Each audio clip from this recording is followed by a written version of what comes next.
നിയമസഭാ തെരഞ്ഞെടുപ്പ് തോൽവിയിൽ സംസ്ഥാന നേതൃത്വത്തെ രൂക്ഷമായി വിമർശിച്ച് CPI എറണാകുളം ജില്ലാ കൗൺസിൽ CK ചന്ദ്രപ്പന് ശേഷം CPIക്ക് കൊള്ളാവുന്ന സെക്രട്ടറി ഇല്ലെന്ന് യോഗത്തിൽ വിമർശനം ഉയർന്നു.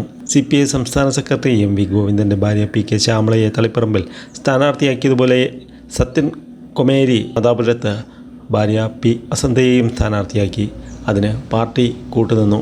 അങ്ങനെയാണ് അവിടെ വലിയ പരാജയത്തിലേക്ക് പോയത്. മുൻ മൃഗസംരക്ഷണ വകുപ്പ് മന്ത്രി ചിഞ്ചുറാണിക്ക് പഞ്ചായത്ത് മെമ്പറാകാൻ പോലും യോഗ്യതയില്ലെന്നും യോഗത്തിൽ വിമർശനമുയർന്നു.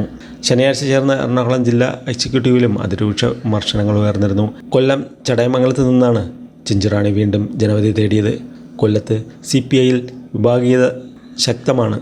അതിൻ്റെ കാരണക്കാരിൽ ഒരാൾ ചിഞ്ചുറാണിയാണ്. അവർക്ക് പഞ്ചായത്ത് മെമ്പറാകാൻ പോലും യോഗ്യതയില്ലെന്നും വിമർശനം ഉയർന്നു. കാലങ്ങളായി CPMൻ്റെ BM ടീം ആയാണ് CPI പ്രവർത്തിക്കുന്നതെന്നും സംസ്ഥാന സെക്രട്ടറി ബിനോയ് വിശ്വത്തിന് നേതൃത്വ ഗുണമില്ലെന്നും വിമർശനമുണ്ടായി. പലപ്പോഴും വൈകാരികമായി മാത്രമാണ് ബിനോയ് വിശ്വം പ്രതികരിക്കുന്നതെന്നും അത് പാർട്ടിക്ക് ഗുണകരമല്ലെന്നും വിമർശനം ഉയർന്നിരുന്നു.